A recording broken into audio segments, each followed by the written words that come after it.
Hello and welcome to EUFOREA TV Breaking News. My name is Dr. David Bull. I'm a medical journalist, and once again, I am thrilled to be your host for this, our second show of May 2021.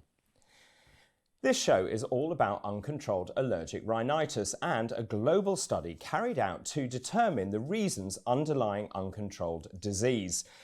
In a minute, I'll be talking to Professor Elina Toskala. She is Professor and Director of Allergy in Otolaryngology, Head and Neck Surgery at Thomas Jefferson University in the USA.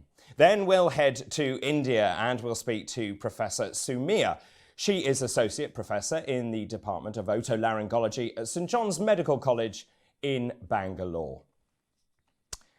Allergic rhinitis is increasing in prevalence worldwide, reaching epidemic proportions, particularly in industrialised countries.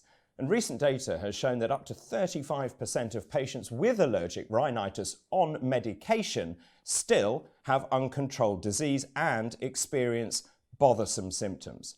And these patients with uncontrolled allergic rhinitis are a real challenge. So, an exploratory worldwide study was launched aimed at determining why these patients remain uncontrolled. The study was run in 5 university outpatient clinics in Leuven, Belgium, Beijing, China, Kinshasa, Congo, Bangalore in India, and Philadelphia in the United States, and accepted for publication in the journal International Forum of Allergy and Rhinology.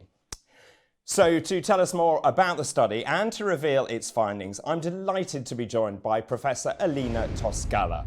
She is Professor and Director of Allergy in Otolaryngology, Head and Neck Surgery at Thomas Jefferson University in Philadelphia in the USA. She is also the Chair of Women in Rhinology at the American Rhinologic Society, and she joins me now. Elina, it is great to see you. Thank you so much for joining me.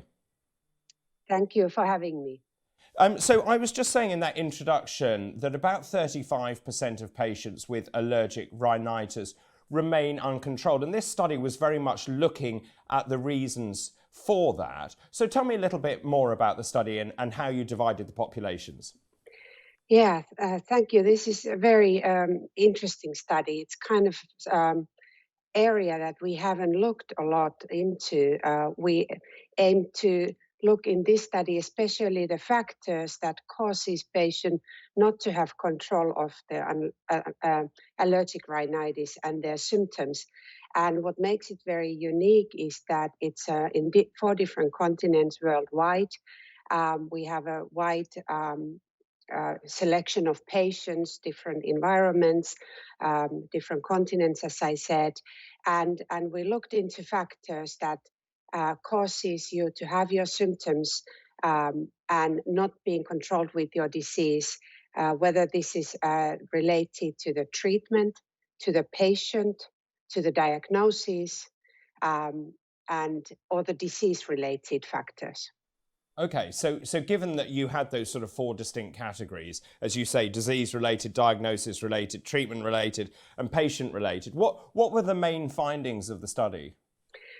Well, it was interesting that 76% of the patient showed 2 or more reasons of uncontrolled disease, which means that it's not just one thing. One of the things with allergic rhinitis is that we don't often take this very seriously. It's kind of a runny nose. You know, your nose is congested. You get used to it. You even get used to it not breathing through your nose. But having your upper airway obstructed and not being able to breathe through your nose, which is a filter for your lower airways, causes a lot of issues. You just open your mouth, you start snoring. If you have lower airway hyperreactivity like asthma, breathing through your nose is the way to clean the air for the lower airways. And if you don't get that done, your lower airways are much more reactive.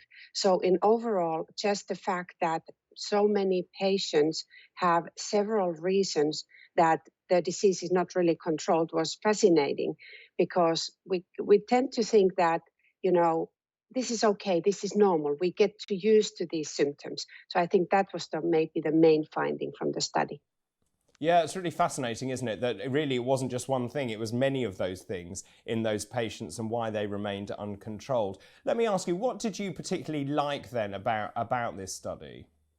Well, I did like the multi-center setup. I mean, I'm from Europe originally. I'm from Finland, and I've been in US now for 11 years and working with my European colleague and have also different continents included. I think it's just important today's world. We live in such a global world that these problems are not one place, one country, one university, hospital related. They are worldwide, and we know that in allergy, we've had this allergy epidemic going for decades now, and it started more in developed countries, and it's now going on all around the world.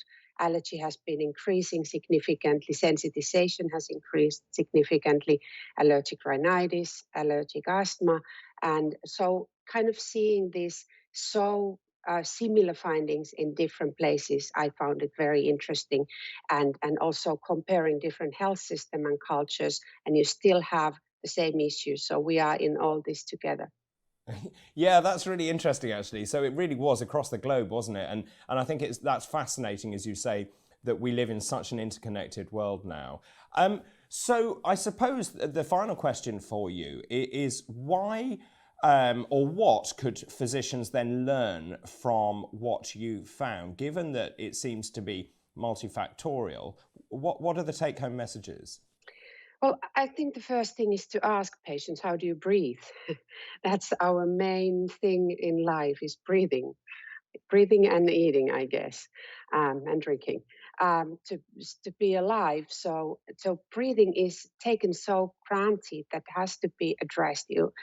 I always ask my patients, how do you doing? How do you breathing? Can you breathe through your nose? And they're like, I'm not sure. And then, can you breathe both sides of your nose? And is this, something that is a problem certain time of the year? Is there certain triggers?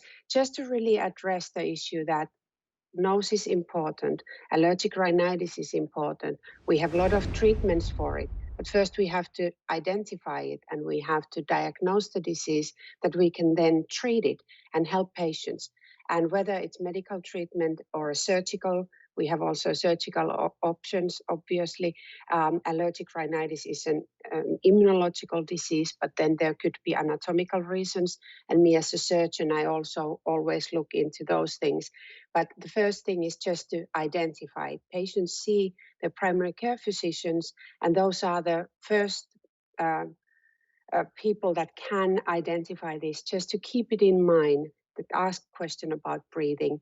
Can you do it? Is it symmetric? Is there issues? And then go from there. Well, it's been great to talk to you. Thank you so much for giving us some of your very valuable time. Thank you to Professor Toskala. Thank you very much. Well, joining me now to tell us more about the findings in India is Professor Soumya. She is Associate Professor in the Department of Otolaryngology at St John's Medical College in Bangalore. She is also Secretary of the Indian Academy of Allergy. It is very good to see you. Thank you for joining me.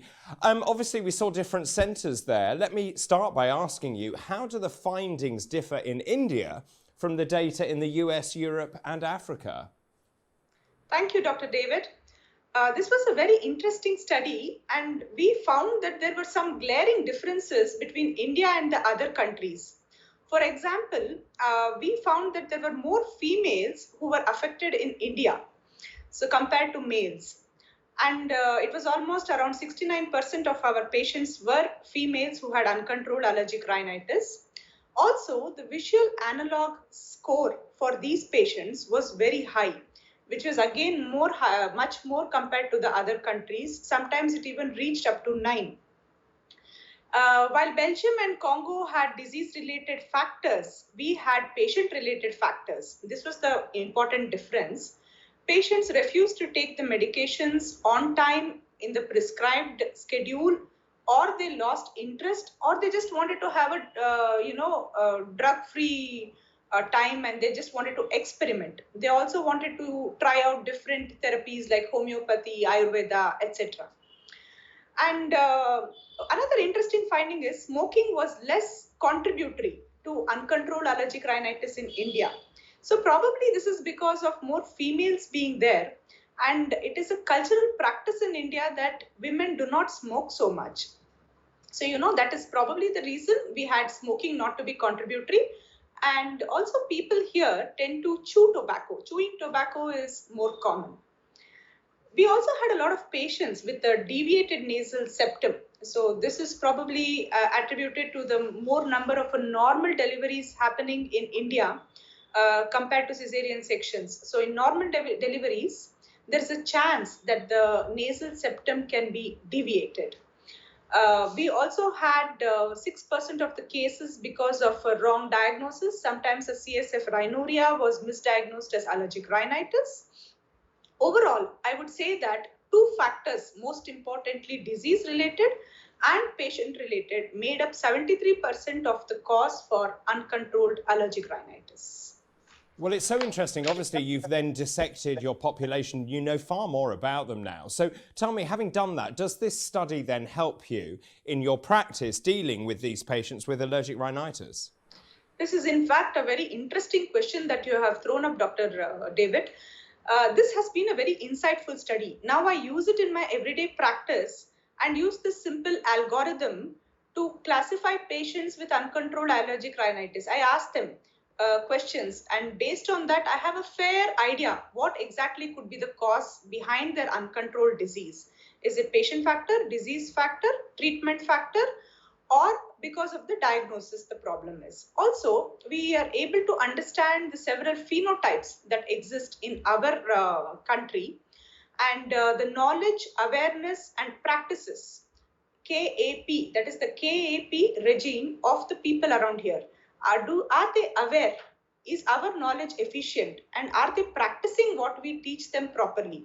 So this KAP knowledge has been further improved by this study. Also, I would say this is a landmark study because allergic rhinitis is one of the most non-communicable common diseases around the world, which has psychological implications. Patient can have frustration, depression, even suicidal tendencies. So if we are able to treat this disease effectively, then it will go a long way in improving quality of life of the patient. So I would like to close here by telling you one famous quote by the author of Don Quixote, that is Miguel de Cervantes. He has said that forewarned, forearmed, to be prepared is half the victory. So if we know our patients well, if we are forewarned about the symptoms and how it manifests, we will definitely be able to give a precision medicine type of treatment. Thank you.